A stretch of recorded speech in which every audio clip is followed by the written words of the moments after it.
우리 민족의 대명절인 추석은 올해 8월 15일이죠. 음력 8월 15일. 가을의 한가운데서 뜨는 가장 큰 달을 보면서 한 해의 농사 결실에 대해 감사를 하고 또 조상들에게 감사를 표시하고 온 가족들의 화목을 다지는 명절이 바로 추석입니다. 물론 우리는 달에 대고 그렇게 감사를 표시하지 않죠. 저희들은 당연히 예배를 드리고 하나님께 감사를 드립니다. 추석에는 더도 말고 덜도 말고 한가위만 같아라, 이렇게 덕담을 주고받습니다. 풍요롭고 넉넉한 명절인 추석처럼 더 이상 좋지도 그리고 덜하지도 않고 그 상태가 언제나 갖기를 바라는 소망을 담고 있죠. 그런데 이 말은 단순히 물질적인 풍요뿐만 아니라 온 가족이 함께 즐거운 시간을 보내고 행복한 시간이 계속되기를 기원하는 마음도 그 속에 담고 있는 것이죠. 그런데 안타깝게도 모든 사람들이 이 추석 명절에 행복하고 즐거운 시간을 보내는 것은 아닙니다. 어떤 사람은 이 명절이 너무너무 괴롭죠. 그래서 차라리 명절이 없었으면 좋겠다, 이렇게 생각하는 사람도 있습니다. 그래서 추석을 앞두고 한때 청와대 국민청원 게시판에는 명절을 없애자라고 하는 청원이 여러 건 등장을 하기도 했죠. 청원자들이 명절 폐지를 주장한 근본적인 이유는 뭐냐면 현대사회에 대가족이 모여서 음식을 이렇게 만들고 차례를 지내는 것은 지금 그런 의미가 너무 퇴색해지고 있기 때문이고, 특히 그런 것들 때문에 가족들 간에, 특히 부부들끼리 불화가 많이 또 갈등이 생기기 때문에 그렇게 폐지를 하자라고 청원을 했던 거죠. 그래서 어떤 청원인은 명절로 인한 부담을 줄이기 위해서는 우리도 미국의 추수감사절처럼 간략하게 명절을 보내자고 대안을 제시한 사람도 있었습니다. 추석 명절에는 가족 친지들 많은 사람들이 모입니다. 그런데 그 모임 때문에 때로는 이 대화로 인해서 스트레스를 많이 받기도 하는 것이 바로 추석이죠. 특히 어른 세대들은 젊은 층에 충고한답시고 툭 던진 그 한마디, 그것이 잔소리로 느껴지고 우리 젊은이들에게는 큰 상처가 될 때도 있습니다. 그래서 온라인 공간에서는 명절 때마다 잔소리 메뉴판이라고 하는 것이 주목을 받고 있어요. 잔소리 메뉴판은 명절 때 단골로 들을 수 있는 잔소리의 가격을 매긴 겁니다. 메뉴판을 보면 우리 중고등학교에 다니는 우리 아이들에게 가장 큰 잔소리가 뭐냐면 남과의 비교였습니다. 무심코 우리 딸은 전교 1등 했는데 그러면 20만 원을 내놓으셔야 됩니다. 또 대학생 및 취업준비생에게 좀 눈높이 좀 낮춰봐, 이렇게 이야기하면 30만 원을 내야 됩니다. 직장인에게 너 아직도 코인하고 있어? 그러면 제일 큽니다. 600만 원을 내야 됩니다. 또 결혼한 부부에게 아들과 딸은 언제 생기는 거야? 이렇게 이야기하면 55만 원을 내야 합니다. 우리나라의 모 개그맨은 명절의 의미를 한 문장으로 아주 깔끔하게 정리를 해서 인스타에 올렸습니다. 뭐라고 올렸느냐면, 명절은 왜 우리 가족이 따로 살아야 하는지 다시금 느끼는 날이다. 사랑하는 성도 여러분, 어떻게 해야 추석 명절이 가족과 함께 즐겁고 행복한 날이 될 수 있을까요? 어떻게 하면 우리가 섬기는 이 하디 기념교회가, 그리고 내가 몸담고 있는 직장이, 그리고 이 사회가 행복할 수 있을까요? 저는 우리들이 함께 읽은 본문의 말씀을 통해서 그 해답을 찾고자 합니다. 아브라함은 아내 사라가 죽은 뒤에 40살이 된 아들 이삭을 장가 보내기 위한 프로젝트를 추진을 하죠. 아브라함은 일이 너무 중대한 일이기 때문에 종 중에서 충성스럽고 신실한 종 엘리에셀에게 이 임무를 맡깁니다. 아브라함은 신부의 조건으로 2가지를 제시했는데, 첫째는 뭐냐면 가나안 여자는 안 된다. 내 고향, 내 친족에게로 가서 그곳에서 신부감을 골라오라는 것이 첫 번째고, 2번째는 만일 여자가 따라오지 않는다고 한다면 구태여 이삭을 그곳으로 데리고 가지 말라는 것이었습니다. 그러니까 이삭의 아내가 될 사람은 가나안의 종교와 문란한 풍습에 물들지 않는 혈통의 순수성을 가지고 있는 처녀, 그리고 기꺼이 모든 것을 버리고 따를 수 있는 순종의 사람을 신부의 조건으로 이렇게 삼았던 것이죠. 아브라함으로부터 이렇게 큰 소임을 받은 종 엘리에셀은 무려 800km가 넘는 머나먼 먼 거리를 이동을 해서 아브라함 친족이 살고 있는 메소포타미아의 나홀의 성에 이르게 되죠. 엘리에셀은 그곳에서 기도를 합니다. 12절부터 14절의 말씀을 우리 다 같이 함께 읽겠습니다. 우리 주인 아브라함의 하나님 여호와여, 원하건대 오늘 나에게 순조롭게 만나게 하사 내 주인 아브라함에게 은혜를 베푸시옵소서. 한 소녀에게 이르기를 청하건대 너는 물동이를 기울여 나로 마시게 하라 하리니 그의 대답이 마시라, 내가 당신의 낙타에게도 마시게 하리라 하면 그는 주께서 주의 종 이삭을 위하여 정하신 자라. 엘리에셀의 기도는 2가지였습니다. 첫째는 뭐였느냐 하면 하나님께서 예비하신 이삭의 아내가 될 처녀를 순조롭게 만나게 해 주옵소서. 2번째는 물을 기르러 온 처녀에게 물을 좀 달라 하면 자신뿐만 아니라 낙타에게까지도 마시게 하는 사람이라면 그 사람은 하나님께서 이삭을 위해 정해놓은 사람으로 알겠습니다.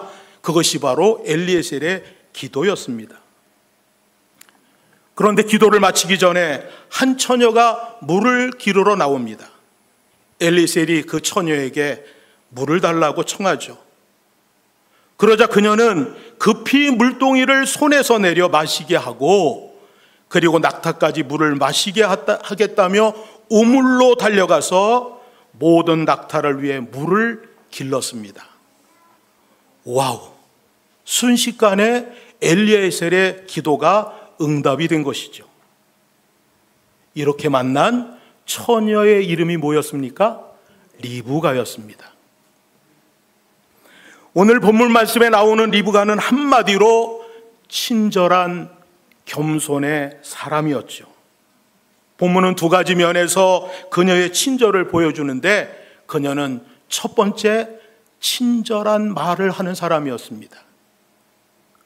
자신에게 물을 달라는 낯선 이방인에게 리브가는 어떻게 반응을 하느냐 하면 오늘 말씀 18절에 보면 내 주여 이렇게 반응을 합니다.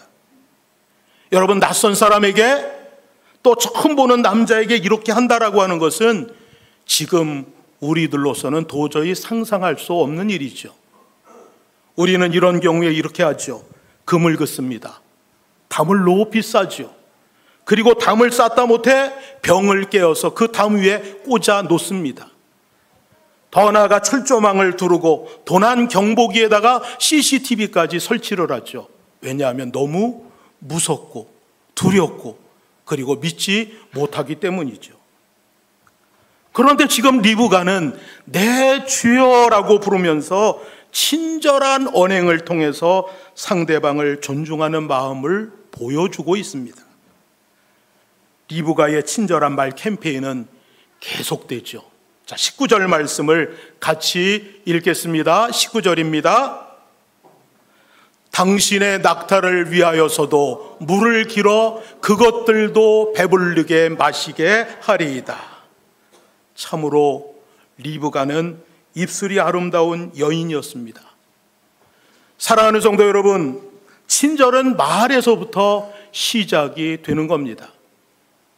한 연구에 의하면 의사가 친절하게 해준 말이 환자의 통증과 입원 기간에 크게 영향을 미친다라고 하는 사실이 발표된 적이 있습니다. 복부 수술을 앞둔 환자를 두 그룹으로 나누었습니다. 그래서 한 그룹의 사람들에게는 수술 후에 얼마나 아픈지 친절하게 설명을 해주고, 또 한 그룹에게는 수술 과정만 간단하게 이야기를 했습니다. 그 결과 친절한 설명을 들은 환자들은 진통제도 적게 쓸 뿐만 아니라 퇴원도 사흘이나 빨랐다고 합니다. 사랑하는 여러분, 우리들이 인생을 살면서 옳은 말을 하는 것도 중요합니다. 그러나 더더욱 중요한 것이 무엇이냐면 우리가 친절한 말을 하는 것이 더 중요하다는 것이죠. 사랑하는 우리들의 마음이 친절한 말 한마디로 전해지면 어떤 사람이라도 금방 마음이 밝아지고 가벼워지게 되는 줄로 믿습니다. 오늘 본문에 또 나타난 이 리브가의 친절한 모습은 두 번째로 무엇을 통해서 알 수 있느냐면 그는 친절한 행동의 사람이었다라고 하는 것을 알 수가 있습니다. 오늘 우리가 읽은 본문에 보면 리브가의 친절한 행동의 특징을 나타내는 두 가지 단어가 나오는데 18절과 20절에 보면 급히라고 하는 단어가 나옵니다. 그리고 20절에는 달려가서라고 하는 동사가 나오죠. 급히 달려가서. 이것은 지체하지 않고 신속하게, 그리고 마지못해 한 것이 아니라 즐겁게 친절을 베푸는 모습을 보여주는 것이죠. 사랑하는 여러분, 무슨 일이든지 신속하고 즐겁게 하는 태도가 우리들에게는 너무너무 중요합니다. 그래서 어떤 사람이, 그 사람이 어떠한지 이런 것을 알려면 그 사람에게 일을 시켜보고 그가 일을 어떻게 추진하는지를 보면 알 수가 있다고 하죠. 맡겨진 일을 즐겁게 할 뿐만 아니라, 그리고 요청받지 않은 것까지 찾아서 스스로 하는 사람이라면 그는 분명 성숙한 신앙을 가진 훌륭한 인격의 사람임에 틀림이 없습니다.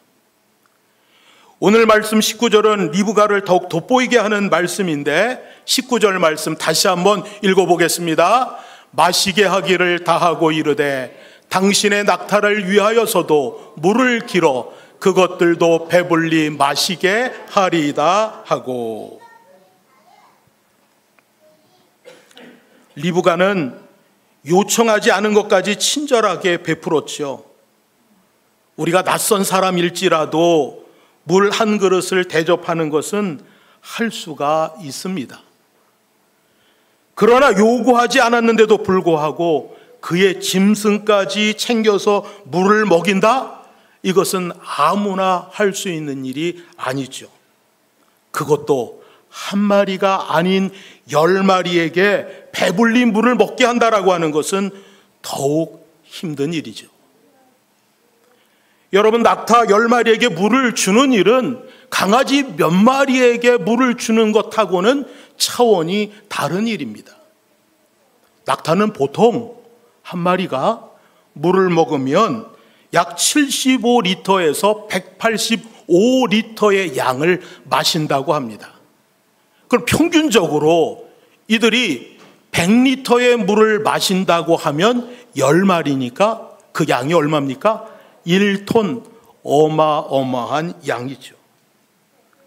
정작 리브가가 이 일을 끝나는 데는 상당한 시간이 걸렸을 게 분명합니다. 그래서 학자들은 연구를 통해서 최소한 리브가가 2시간 이상의 노동을 했을 것이다 라고 추측을 합니다. 그리고 여러분, 물을 깃는 일 또한 쉽지 않은 일이었습니다. 왜냐하면 리브가가 사는 곳은 물이 흔치 않은 곳이었죠. 그래서 우물물을 깊이 파야지만 물을 얻을 수가 있었습니다. 그래서 우물을 깊이 파고 나선형으로 계단을 만들었죠.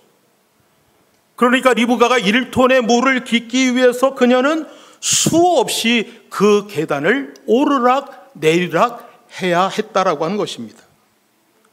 리브가는 자신이 요청받지 않은 이렇게 힘든 일을 자청을 해서 즐겁게 아무런 보상도 바라지 않고 아브라함의 종의 호감과 기쁨, 고마움을 느낄 수 있도록 친절을 베풀었던 것이었습니다. 사랑하는 여러분, 고린도전서 13장 4절에 보면 사랑은 온유하며라고 기록을 하고 있습니다. 영어 성경에는 Love is kind라고 표현을 하고 있죠. 사랑의 또 다른 이름이 뭐냐면 친절이라고 하는 것입니다.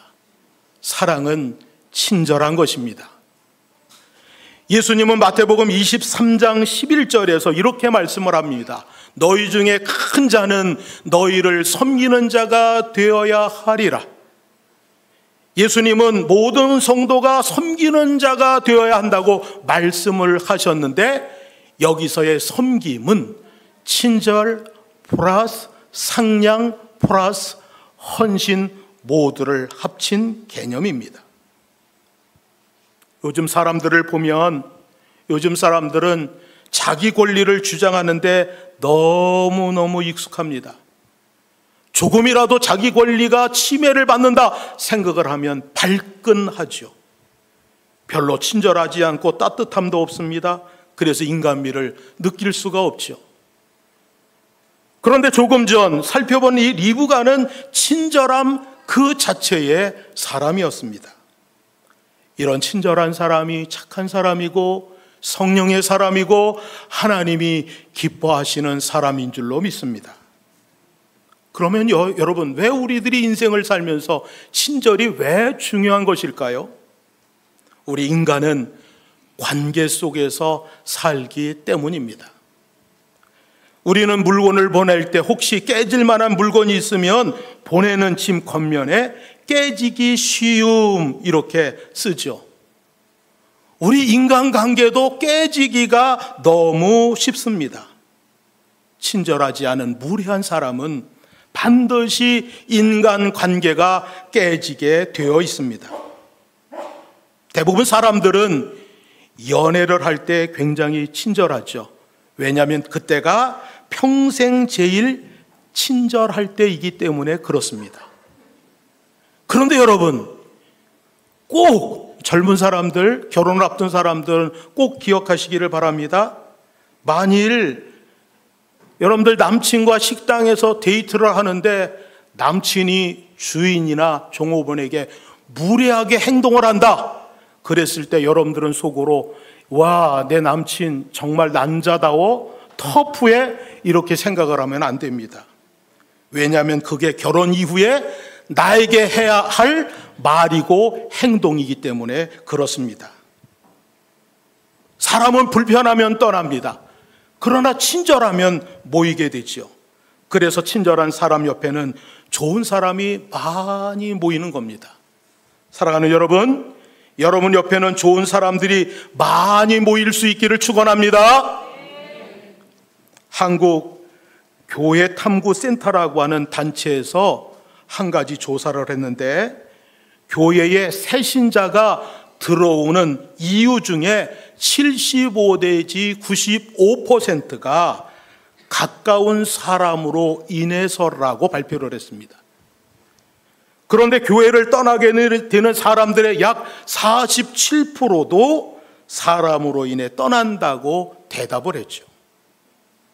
사람에 이끌려 교회를 나오기도 하지만 사람 때문에 교회를 떠난다라고 하는 겁니다.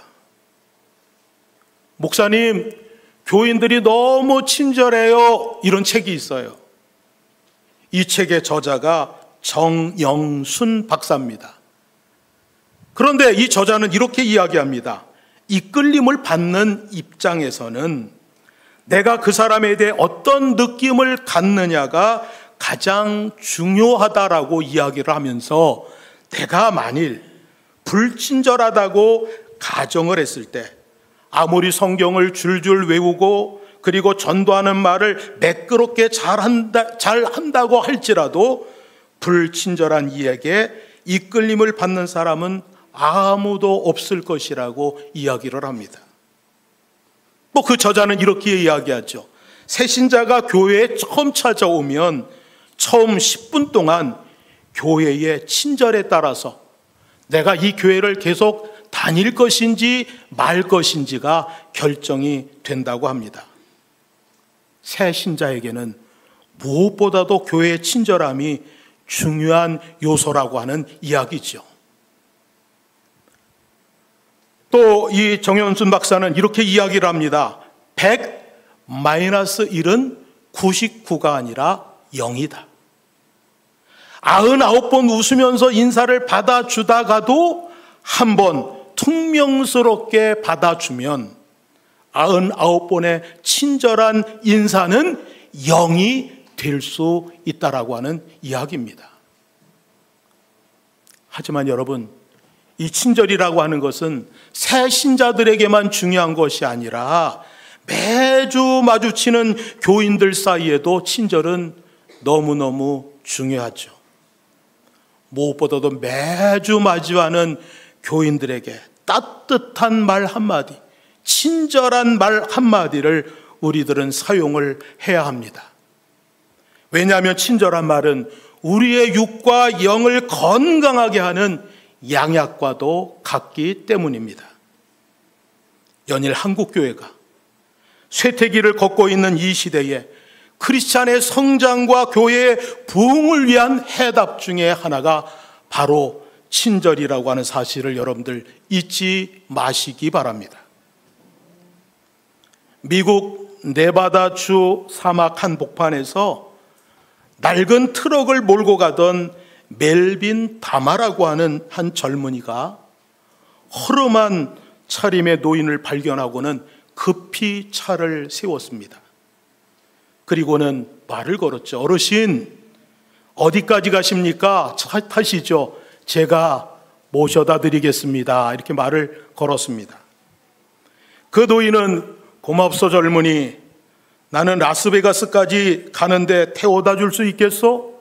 이렇게 이야기를 하면서 자기를 라스베가스까지 태워달라고 부탁을 했습니다. 어느덧 노인의 목적지인 라스베가스에 도착을 했죠. 그런데 그때 이 불쌍하고 가난한 노인이라고 생각한 이 멜빈 다바는 25센트를 그 노인에게 쥐어주면서 이렇게 이야기를 했습니다. 영감님, 차비에 보태주세요.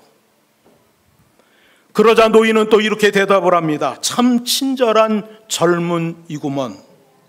혹시 명함이 있다면 명함 한 장 나에게 주게나. 젊은이는 무심코 명함 한 장을 그 노인에게 주었습니다. 명함을 받아든 그 노인은 또 이렇게 대답을 하죠. 멜빈 다마, 고맙네.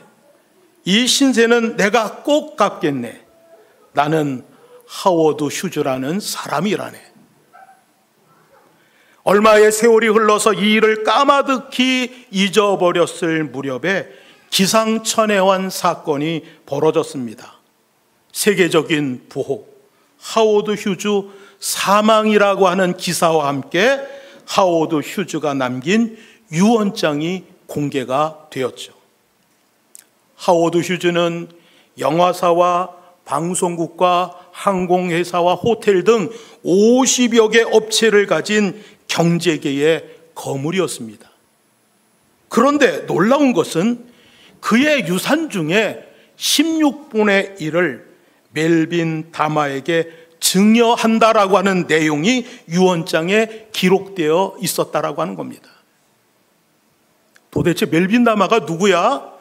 멜빈 다마 누구야? 사람들은 알 리가 없었습니다. 다행히 유언장 이면에는 휴즈가 적어놓은 멜빈 다마의 연락처와 함께 한 줄의 메모가 적혀 있었습니다. 내가 일생 동안 살아오면서 만났던 가장 친절한 사람. 그 당시 여러분 휴지의 유산 총액은 25억 달러 정도였다고 합니다. 그것의 16분의 1은 최소한 1억 5,600만 달러죠. 이것을 지금 우리 돈으로 환산을 한다면 대략 2,180억 원입니다. 25센트와 그의 작은 친절이 이처럼 어마어마한 이자가 붙어 그에게로 되돌아왔습니다. 사랑하는 성도 여러분, 주님이 우리들에게 원하시는 것이 있죠. 그것은 우리가 주님을 본받아서 친절을 베풀며 사는 것을 우리 주님은 원하십니다.